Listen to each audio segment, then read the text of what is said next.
안녕하십니까. 네, 10년 후 부자의 작은 부자입니다. 이번 동영상은 이제 주식 서평 동영상인데요. 주식 서평을 해서 책 속에서 밝히는 주식 대가들의 전략을 탐구하고 그것을 업로드하는 동영상입니다. 이번 주식 서평 동영상의 책은 레리 윌리엄스의 좋은 주식은 때가 있다입니다. 제가 이거 읽은 지는 꽤 됐었는데 이번에 요새 자꾸 이제 통계적으로도 분명 떨어질 것 같은데 여러 가지 증권 전문가들이 계속 오른다 오른다 하니까 머릿속이 혼란스러워서 이 통계 쪽을 얘기했었던 내리 윌리엄스 책을 다시 한번 읽고 싶어서 다시 한번 정독했고 이번에 그 내용을 정리해가지고 레리 윌리엄스의 전략을 올리게 되었습니다. 본격적으로 레리 윌리엄스는 어떤 식으로 이제 전략을 세웠는지 책의 내용을 살펴보도록 하겠습니다.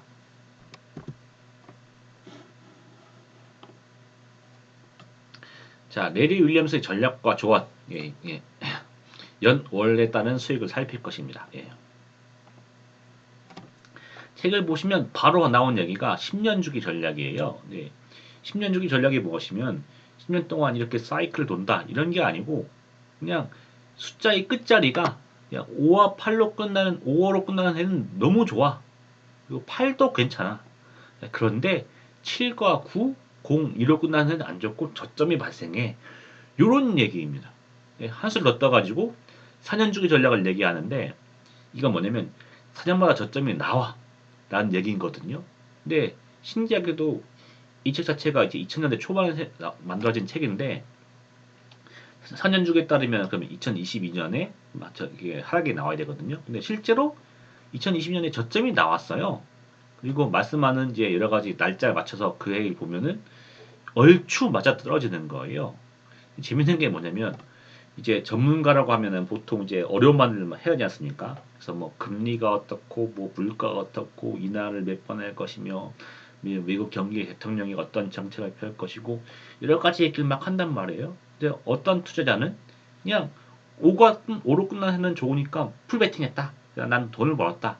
이런 식의 빗대는 얘기를 레리 윌리엄스가 하는데 만약에 제가 이제 레리 윌리엄스를 잘 몰랐으면은 모르는 어떤 사람이 나와가지고 자 5와 8로 끝나는 해는 주식이 좋아라는 했으면 빌린 책임은 바로 책을 덮어버렸겠죠. 그런데 이제 제가 알고 있고 이미 똑똑하다는 것을 미리 알고 있는 레리 윌리엄스가 하니까 믿음이 가게 되고 실제로 정말로 에이 그런 게 어딨어라고 덮어버리지 않고 해보니까 맞는 것 같고 실제로 맞고 그만큼 레리 윌리엄스 유에스지는 가능한 것 같습니다.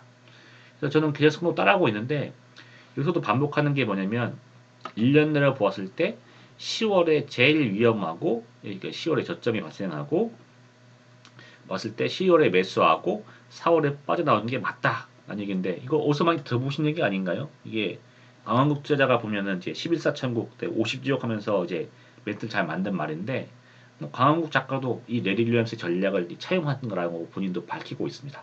그래서 원조는 레리 윌리엄스고 윌리엄스 전략을 우리나라에서 잘 전파해줬다는 거. 그래서 원조 얘기를 지금 여러분들은 보고 계신 겁니다. 원조는 레리 윌리엄스인 거고요. 자, 그래서 이제 전략과 조언에서 이제 고점과 저점을 판단하는 방법입니다. 레리 윌리엄스는 보면은 여러 가지 방법으로 현재가 고점인지 아닌지 그 단서를 찾고 있는데, 뭐 첫 번째로는 다우 산업지수의 평균 배당률을 확인하는 방법. 단순히 그냥 S&P의 PER 이런 거 확인하지 않고 이 다우 산업지수의 평균 배당률을 보셨네요. 그래서 레리 윌리엄스는 이제 전 고점 대비 배당 수익률이 2배 이상 높아진 지점이라면 상대적으로 저점이라는 것을 확인할 수 있다. 그리고 S&P 적정가를 구하는 방법도 소개를 해주셨는데 레리 윌리엄스는 국채 수익률을 참 중요한 단서로 많이 보시더라고요. 그래서 단순히 미국 기대 주당 영업이익에서 12월 컨센서스만 보는 게 아니고 요거를 국채 수익률과 비교해가지고 그래서 국채 수익이 높다고 하면은 그만큼 S&P 적정가가 낮아진다는 거예요.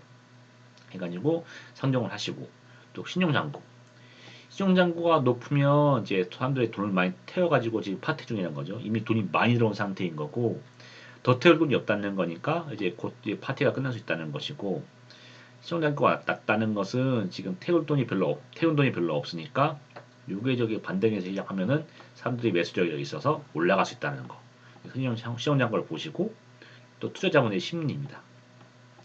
이게 참 재미있게 본 부분인데 이게 여러 가지 전망들이 나오잖아요. 기사를 보면. 그래서 저희 보통 사람 같은 경우에는 저도 그렇지만은 증권사가 어떤 얘기를 했었으면 예전에는 뭐 아 증권사가 이런 이유로 오른다고 하는구나 떨어진다고 하면은 떨어지는다고 하는구나 하면은 그 이유들을 살폈었는데 리리 윌리엄스는 그런 이유를 살피는 것이 아니고 그런 전망하는 같은 전망하는 사람들의 숫자가 얼마나 많은지 그래서 낙관적인 전망하는 사람이 이렇게 많으면 아 이거 떨어진다는 얘기구나 그래서 비관적인 전문가들이 너무 많다 그러면은 이거 오른다는 얘기구나 한 다음에 반대 지표로서 인간 반대 지표로서 보셨다는 것이 레리 윌리엄스의 의견이고 실제로 책을 보시면은 이렇게 사람들이 이제 많이 낙관적으로 판단할 때 사람들이 많이 비관적으로 판단할 때 이 주가 모습을 보여주는데 실제로 반대로 움직여요. 그러니까 재밌는 방법에서 착안하셨던 거고 정말 도움이 되는 이제 판단 기법이라고 생각이 듭니다. 자, 그러면 참고적으로 그러면 현재 이제 지금 전 6월 8일 날 찍고 있는데 그러면은 이제 요거 시장이 어떻게 될 것이냐를 이제 레리 윌리엄스의 이제 판단하는 그 단서들로 판단을 해보면 지금 투자 신문리는 지금 투자 자문자의 심리는 거의 비오는 자 없죠 그냥 비오는 자가 없습니다 그냥 다 연착륙한다 강한 경제가 있다 금리 인하 기대가 있다면서 다들 이제 오른다고 얘기를 하고 있죠. 한국도 이런 거에 편승해서 다들 이제 미국도 오르잖아. 또 수출도 증가할 거잖아. 금리 인하 한다잖아 하면서 지금 다 오른다면서 3,000피 드립을 하고 있는 겁니다.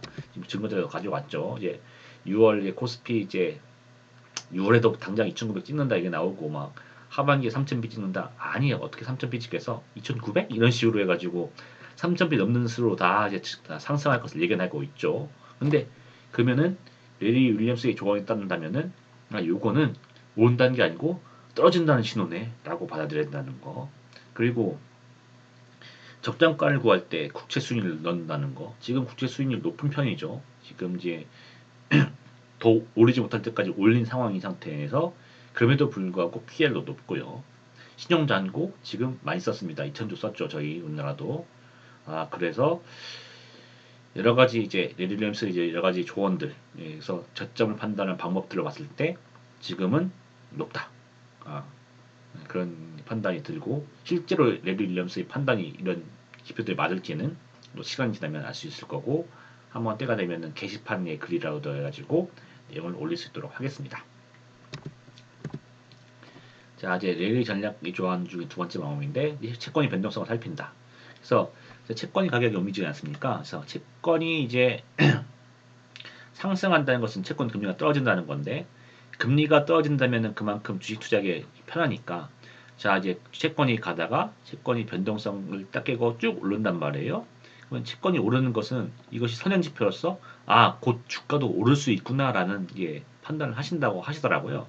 저 또한 이제 주가 주식 수익률의 가격 채권 수익률의 가격을 채권 수익률을 살펴보도록 하기로 마음을 먹었습니다. 요 글을 보고 그래서 이제 저희 한 주간의 매수 매도 주시면은 제가 방향을 잡고 어느 쪽으로 할 것인가를 설정할 때 야 그러면은 투자 심리도 보지만 채권은 지금 수익률은 얼마인데 지금 어떻게 움직이고 있는데 라는 지표를 확인하도록 하려고 마음을 먹었습니다. 자, 책 제목은 이제 번역본은 좋은 주식은 때가 있던데 책의 원제는 The Right Stock at the Right Time이에요. 그래서 보듯이 투자 수익을 높이는 방법으로서 좋은 종목을 선정하고 좋은 종목 선정하고 순위 좋을 종목 선정하고 이러한 종목들을 적정한 시기에 매입하여야 한다라는 거 말씀을 하고 있습니다.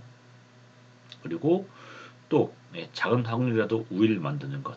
반복해서 얘기하시는 게 뭐냐면 이게 하나의 주식으로 해서 이제 크게 벌 그런 생각하지 말고 작은 확률의 우위를 만들어서 꾸준히 벌어가는 것이 그게 맞다라는 얘기를 하시고 있습니다. 그리고 주식 중에서 실적은 이렇게 쭉 오르고 있고 올랐는데 그럼에도 불구하고 주가가 이렇게 떨어진 주식도 있어요. 이런 주식에 좀 유의를 해라. 이런 주식이 대박이 될 수 있다. 이런 얘기를 좀 하셨습니다. 그리고 개별 주식의 계절적 성향을 살펴봐라. 예를 들어서 코카콜라는 예, 사람들이 여름에 많이 먹으니까 7월에 고점을 찍고 9월 마지막 주에 저점을 찍는다. 제가 요 얘기 듣고 또 코카콜라 조금씩 팔고 있었는데 그래서 좀 덜 팔고 있어요. 7월에 팔려고. 그것도 정말로 코카콜라가 7월에 고점 찍는지도 바라보고 되면 다시 한번 또 게시판에라도 그 내용을 올릴 수 있도록 하겠습니다. 그리고 이 개별 주식에 대한 심리 지표. 이 주식은 너무 안 좋아요. 그래서 대부분의 전문가들이 이거 안 사는 게 좋습니다. 이게 부정적인 이익을 미친다. 그러면 오히려 이게 살 수 있는 타이밍이라고 이제 보시더라고요. 그리고 저 PBR, 저 PSR, 저 PBR, 저 PBR, 그다음에 고배당주. 이런 것이 보면은 결국 퍼포먼스가 고퍼 주식, 고 PSR, 고 PBR 주식 이런 것보다 훨씬 낫다는 거. 이런 거 좀 강조하고 계십니다. 그리고 저점에서 지수가 강한 종목. 요거는 자, 지수가 이렇게 빠졌어요. 빠졌는데 개별 주식은 이 지수 따라서 이렇게 빠져야 되는데 이렇게 빠질 때 빠지지 않고 이렇게 버텨준다. 그래서 지수보다 좀 더 잘 버티는 주식들. 이런 주식은 다음에 이제 지수가 신저점에 이르는데 다음 하락에서 떨어지지 않고 전저점에서 버티고 안 떨어지고 버티는 주식들. 이런 주식들이 잘 어울릴 수 있다고 해가지고 눈여겨보라고 말씀을 하셨습니다. 정리하자면은 내리 윌리엄스가 한 번에 이제 트레이더로서 이제 수익률 신기록을 세웠다 해가지고 저는 내리 윌리엄스가 그 마크 미네미처럼 어떤 주식을 사는 또 트레이드처럼 이제 뭐 상따라든가 그런 건 아니더라도 고수익을 찾는 그런 방법에 대해서 얘기하실 줄 알았어요. 근데 오히려 책에서는 대박을 노리지 말고 유리한 확률의 게임을 반복하라. 그리고 아까 말씀드렸듯이 저 PBR, 저 PER, 저 PSR 이런 식으로 오히려 가치 되게 중요시 여기면서 가치 얘기를 많이 하시더라고요. 그러신 분이 이제 트레이딩으로도 돈 많이 벌었다는 게 되게 신기하긴 한데 어쨌든 그 방법으로 돈을 벌어가야 된다는 것을 되게 강조하고 계십니다. 그리고 고점과 저점을 판단 방법에서 이제 전문가들이 머릿수로 판단한다는 거, 채권 금리 판단한다는 거, 투자 심리, 지수 평균 PER이 어디쯤 가는 것은 저도 이제까지 주식하면서 되게 신경 쓰고 있고 있는 주식 지표인 거고 이걸로 해가지고 정말 수익을 냈었거든요. 그래서 이 고점과 저점을 찾는 방법은 크게 도움된 방법이니 다른 분들도 한번 신경 썼으면 괜찮은 방법인 것 같습니다. 그리고 이 레리 윌리엄스가 말씀하신 이제 연월 전략을 따라하면은 그에 따르면 O는 무조건 좋으니까 2025년에는 되게 좋을 거고 저점이 있다고 하더라도 좋은 새니까는 바로 반등이 나올 거고 크게 반등이 나올 거고 근데 6자는 4년 전략에서 이제 안 좋은 새니까 헤매고 7자는 원래 안 좋았으니까 헤매고 그래서 25년 좋고 26년 27년 헤매다가 8자 나온 해는 좋으니까 다시 또 좋고 그다음에 9부터 2자까지 좀 안 좋으니까 좀 안 좋을 것이다. 32년쯤에 반등이 계실 것이다라고 큰 10년 거의 10년의 전략을 이분의 책을 읽으면 할 수가 있어요. 그러면 되게 궁금한 거는 진짜 그렇게 될까라는 것이 궁금하지 않습니까? 머릿속으로는 자 그럼 레리 윌리엄스의 말에 따르면 25년 내년 좋고 6, 7년 헤매고 8년 다시 좋았다가 9, 0, 1 이렇게 4년 동안 얼레벌레 하면서 오르면서 가다가 32년 동에 32년쯤에서 반등으로 축 올라갈 것이다. 이렇게 되는 건데 연단이 거시적인 전망을 할 때 되게 좀 이제 도움이 될 거란 생각이 되거든요. 그래서 지금도 읽었지만은 좀 해 지나서 이제 장기적인 전망을 어떻게 세워야 될까? 그리고 해가 지났는데 그때 레리 윌리엄스 얘기들은 맞았나?라고 할 때 다시 한번 또 책을 두고 읽어보려고 하고 있습니다. 이렇게 여러 번 읽을 정도로 좀 가치 있는 책을 생각하니 여러분들 보시고 괜찮은 생각, 좀 호기심이 생기셨다면 한번 정독해 볼 것을 권장을 하고 있어. 권장을 합니다. 방송 여기까지 마치고 다음에 또 재밌는 책, 또 도움이 된 책 가져와서 정리해서 여러분께 도움될 수 있도록 올리도록 하겠습니다. 재밌게 보셨으면 구독과 좋아요 눌러주시면 초보 유튜버에게 많은 도움이 되겠습니다. 그러면 시청해주셔서 감사합니다.